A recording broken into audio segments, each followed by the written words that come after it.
Всем привет! Нахожусь на территории заповедника Шульганташ. Это Каповая пещера. Сегодня выходной, суббота. Вот очередь стоит большая, что значит востребован заповедник. Мы уже зашли на территорию. Там стоянки и все остальное. И идем вдоль так называемой экологической тропы.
Там сами делают, не в пакете. Но это травяные чаи, что там пошли, что?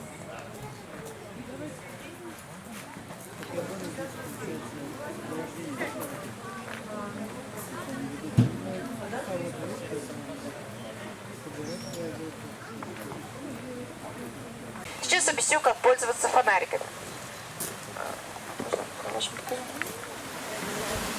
Нет, читаловой.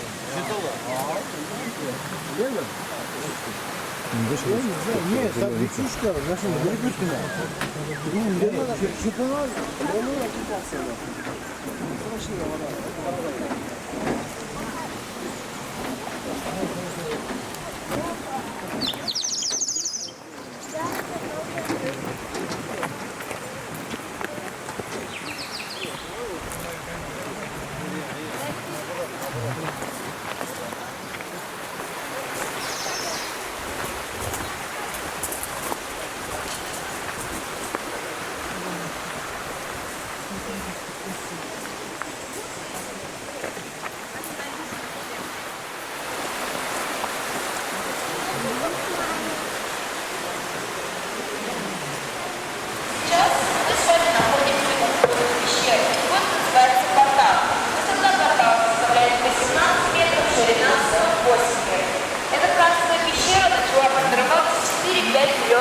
назад.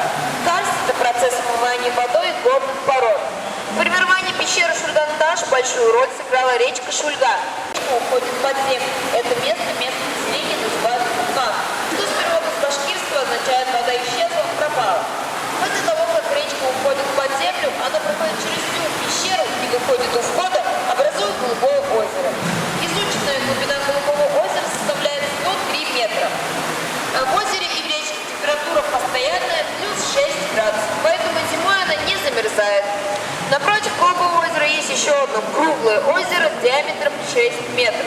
Эти два озера под землей соединяются. Есть вопросы?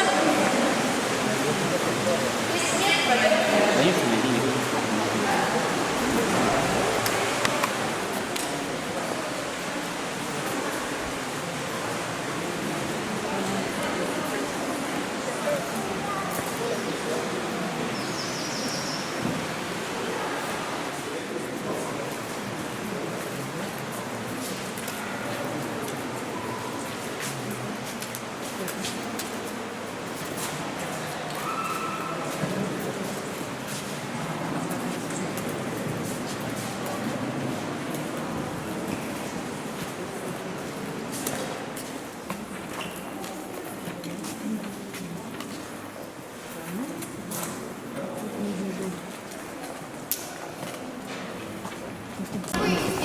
Пещера Шульган-Таш получила в 1959 году, когда зоолог, научный сотрудник нашего заповедника Александр Владимирович Шлюмин обнаружил наскальные рисунки эпохи Верхнего Палеолита.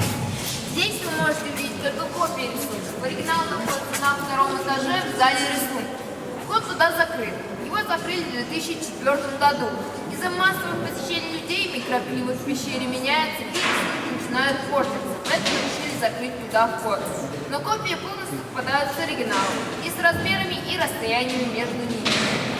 Здесь вы можете увидеть рисунок лошади. Ее называют шлюминской лошадкой, так как Александр Владимирович обнаружил данное изображение самым первым. Чуть сверху изображен крупный мамонт. Он также является нашим логотипом и самым большим изображением в пещере – 106 сантиметров. Чуть ниже изображен шерстистый носорог, еще ниже трапеция с ушками. Дальше мелкие рисунки – это мамонты и лошадь. Рядом со мной находятся еще два рисунка мамонта. Верхнего мамонта называют мамонтом-диссидентом, так как все животные направлены в одну сторону, один в противоположную. От излучения черной краски соблюдали двигатель. Есть вопросы? Чуть дальше можно видеть красного мамонта. Это единственная самая символичная полностью изображенная фигура и самый динамичный рисунок. Вся полностью видит тризоид. Он установлен в честь сибирского студента-спелеолога Валерия Насонова. В 1964 году здесь состоялся сбор восприятия туризма. Их задача была пройти в дальние залы, а именно залы, которые затоплены водой, и составить карту. В этой экспедиции они решили зайти туда без аквалангов, потому что была небольшая воздушная прослойка. Но, к сожалению, произошла нештатная ситуация.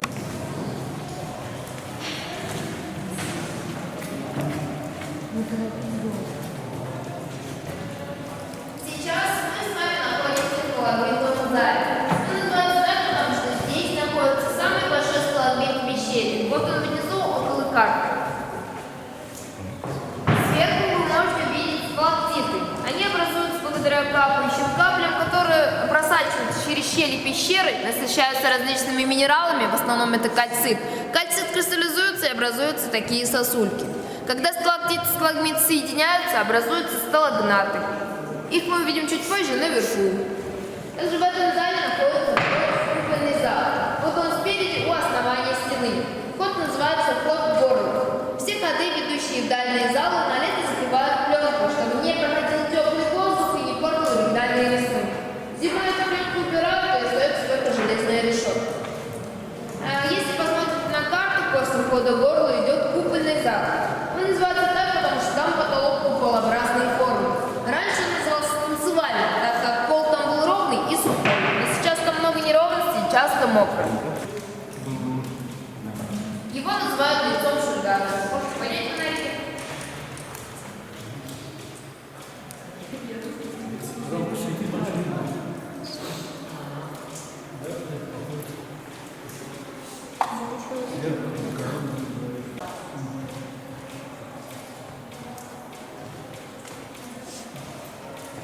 Есть вопросы какие-нибудь?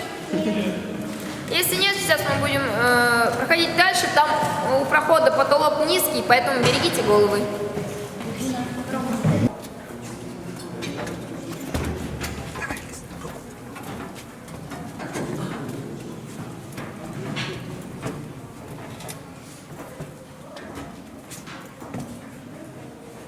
Находимся в ступенчатой галерее. Слева от себя вы можете увидеть место археологических раскопок. Здесь работали уфимские археологи. Можно увидеть, насколько они раскопали глину.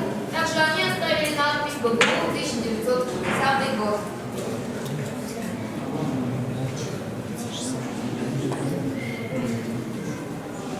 С противоположной стороны вы можете увидеть карту второго этажа. На втором этаже находится зал рисунков.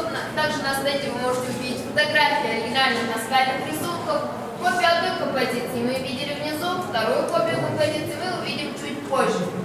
На втором этаже также находится еще одно озеро, называется Верхнее озеро, длиной 30 метров, шириной и глубиной 3 метра, на дне которого лежит плоскодонная лодка.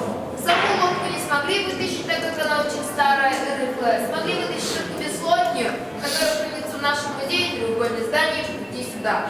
Эта лодка попала туда благодаря одному преподавателю, а голову он занес на второй этаж. Инструменты, доски, построил лодку рядом с этим озером для изучения данного озера, но обратно лодку вытащить не смог, потому что проход слишком узкий, и оставил там. Со временем она затонула, лодка примерно 100-110 лет.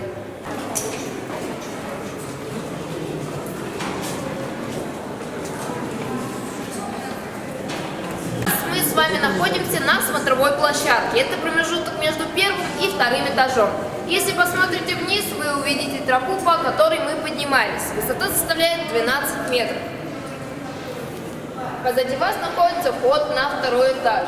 Он также перекрыт специальной пленкой, чтобы не проходил теплый воздух. Сверху он слегка приоткрыт для того, чтобы смогли передвигаться летучие мыши.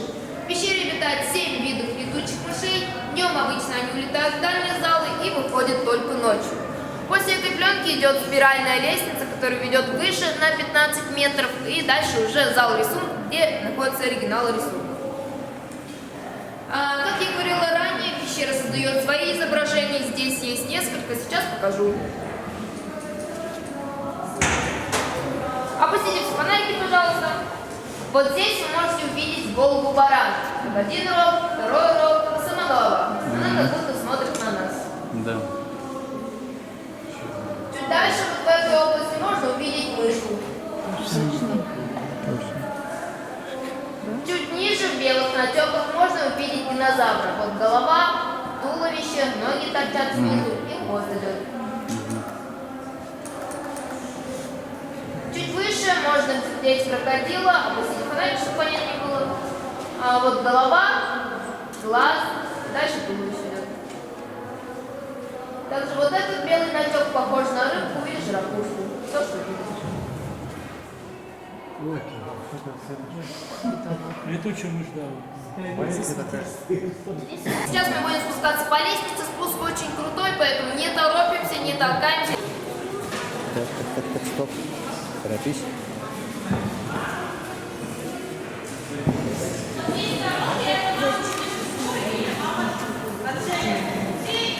Так, дыра, мам. Сверху дырка, посмотри. Здесь вы можете увидеть вторую композицию, также из зала рисунков. Вы можете видеть двух мамонтов, одного взрослого мамонта, и позади него идет мамонтенок. Между ними можно разглядеть бегущего человека. Этот рисунок человека является самым маленьким изображением в пещере, 6 сантиметров. Чуть дальше изображен еще один мамонт. Его называют красным мамонтом. Это единственный рисунок в пещере животного, который полностью закрашен. У остальных только контур. Справа от меня находится еще одна копия изображения. Это рисунок быка. Он очень хорошо сохранился. Можно разглядеть весь контур, рога, ноги, вплоть до глаз.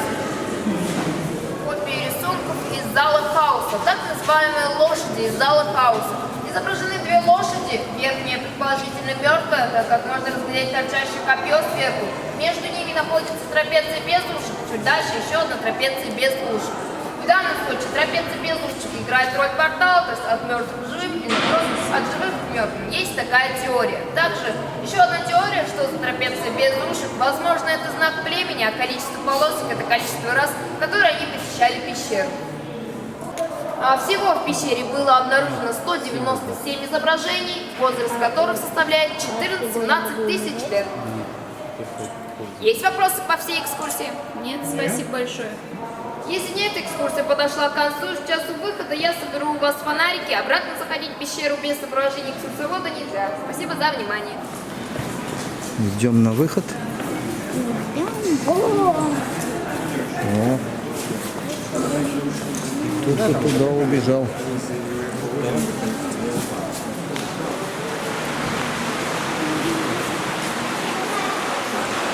Вот мы вышли с экскурсии вместе со всеми. И уже на выходе с самой пещеры. Конечно, темновато, но что-то немножко видно. Вот опять это голубое озеро. А там он что-то уровень